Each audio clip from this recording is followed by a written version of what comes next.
Hi, welcome to Phil's Computer Lab. 20 years of Tomb Raider, 1996 is the year where it all started. I remember playing it on the PlayStation, but mostly on the PC. I'm a PC gamer at heart, to be honest. And I thought, well, why not celebrate 20 years of Tomb Raider, but also the launch of Rise of Tomb Raider, which launches tomorrow on the PC. The console gamers have a little bit of a head start. So I put together a computer that is hopefully going to play all the Tomb Raider games from 1996 all the way to 2016. And as we go along, we're going to start with 1996. And as we go along, I will talk about the parts and the computer and why I chose them. And yep, so let's not waste any time. Enjoy this video. So this is the first Tomb Raider, and I'm running this under Windows 10. It is the GOG version, and I've tweaked it a little bit with nglide to get a higher resolution, but also had to tweak the DOSBox file a little bit.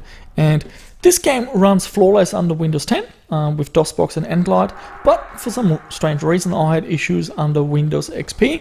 I got a crash in DOSBox, but otherwise this game looks really beautiful in a much higher resolution than it did back in the day.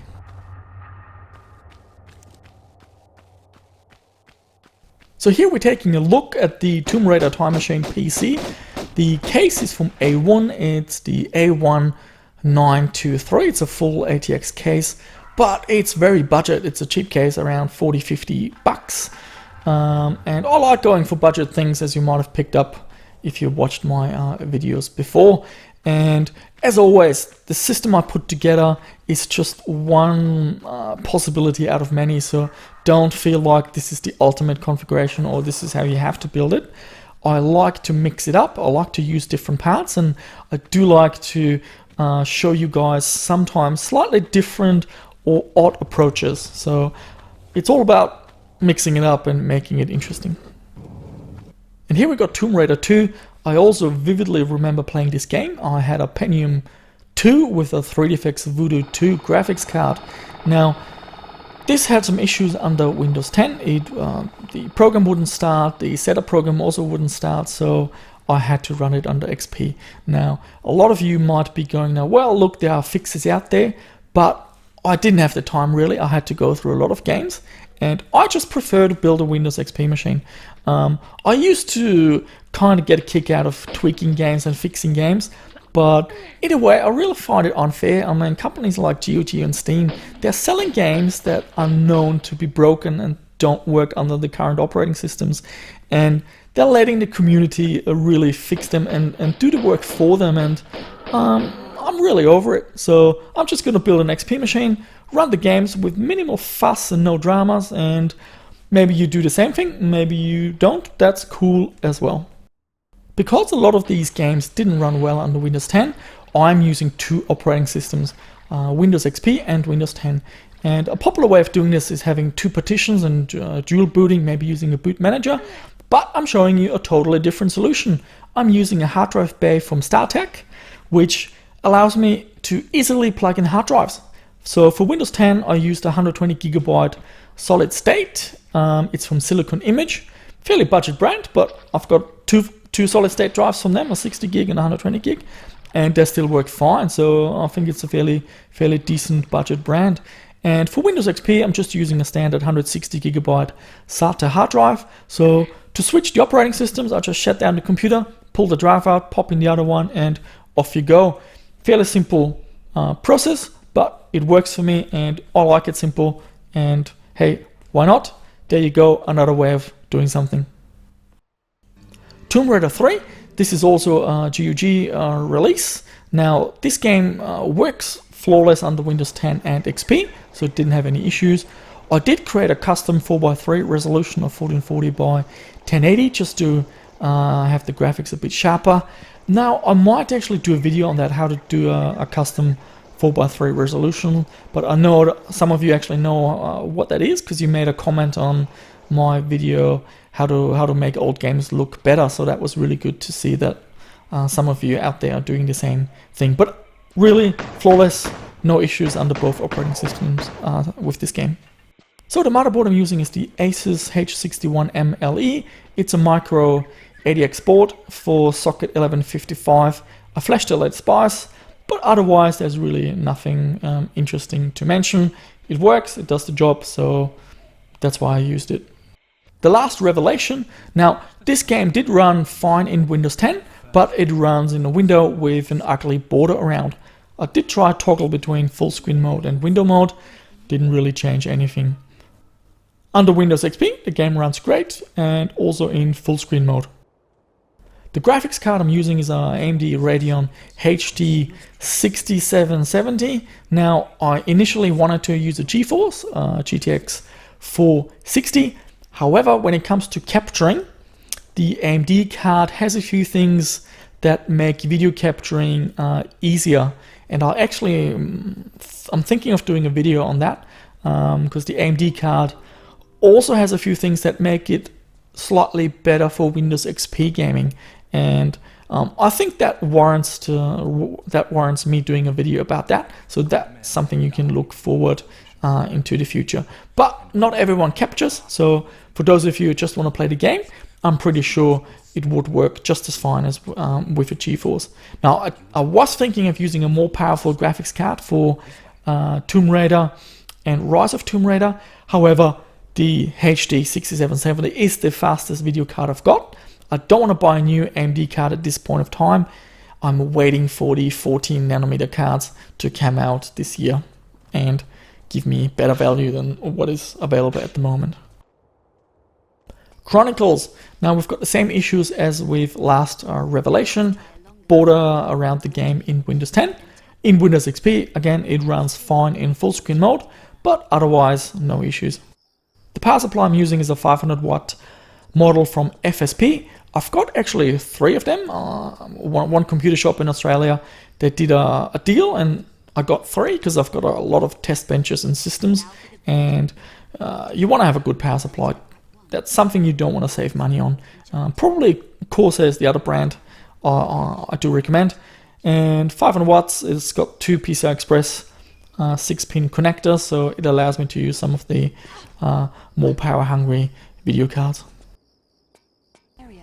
Angels of Darkness. Now, this game crashed in Windows 10 after launching.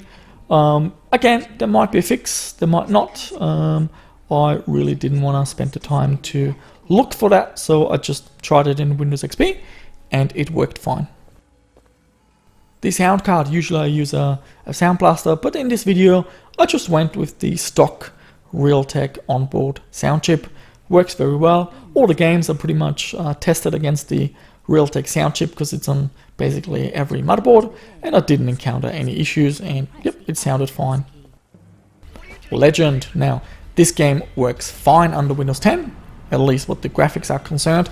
I did notice a bit of an issue with the audio. I heard some popping through the sequences when there was a digital speech or background music looping digitally, and that went away under Windows XP. So there's another game that runs a little bit better under Windows XP. The processor I'm using is a fairly modern Core i5 2400. I wanted to go with a proper quad core, and Intel at the moment does have the edge in terms of performance. I could have used an AMD as well, but I just think with the newer games at the moment, an Intel i5 is really where you want to be.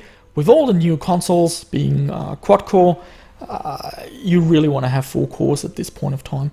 Now, the process is also very flexible. You can do things like lower the multiplier and turn it into a 1.6 gigahertz chip to simulate an older CPU, and you can also disable all the cores, turning it all the way into a single core processor if that's something you want to do. So it's quite flexible.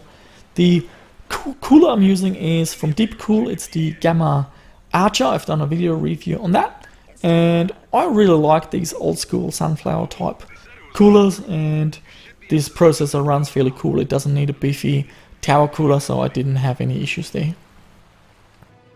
Anniversary runs great in Windows 10, no issues. So obviously that's a game that came out later, and they've tested it with Windows Vista or Windows 7, and yep, no issues, so it runs fine in Windows 10. Underworld also runs great in Windows 10, no issues, very happy with that. And then we've got Tomb Raider. Now that's a fairly modern game.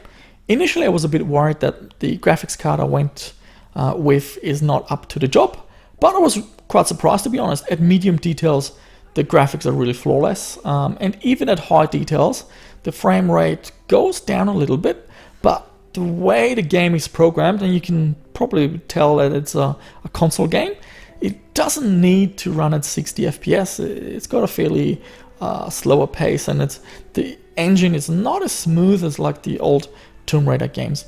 And like I said before, that is the fastest AMD card I have. I'm holding out for the 14nm cards. Hopefully there's something of good value for me that I can purchase this year. And we are at the last game, Rise of Tomb Raider, which should come out tomorrow. I had a look at the specs. It recommends Windows 7 64-bit and a Core i3, so I'm covered on this side. And for the graphics, it says either GeForce 650 or Radeon HD 7770, and I'm pretty sure that my machine is gonna run that game at least at low details, maybe even medium, but we're not gonna find out until tomorrow. Now, if you want to go with beefier graphics card, absolutely do that. I explained why I chose the card that I went with, but yeah, if I had a more powerful card, I would probably pick something more powerful. And here we are at the end of the video. What do you think? Please let me know. I'm always eager to hear from you. Leave the comment down below. Subscribe to my channel if you haven't done so, and if you want to get updates for new videos, and hit the like button just to show me some appreciation. Now, what else is happening? I do know that some of you are already or have built your own time machines or retro gaming PCs, and I'd like to see those computers. So I thought, hey, why don't you send me some pictures, and I put it in the end of one of my upcoming videos. So here's the deal. Take a photo of your time machine or retro gaming PC and write your name, it can be your full name or your YouTube username, and also the specs on top of the photo. Just use like Paint or something, you can write text on top of it. Email that to philscomputerlab@gmail.com, and I'll put it in one of my future videos. And that's it. Hopefully you enjoyed it. I had heaps of fun putting this together. It was a kind of like a trip back into memory, down memory lane, seeing all these old games, and I was a bit worried that some games wouldn't run, but yep, all the games run thanks to Windows XP. All the games run flawless on one computer. So thanks for tuning in, and see you soon.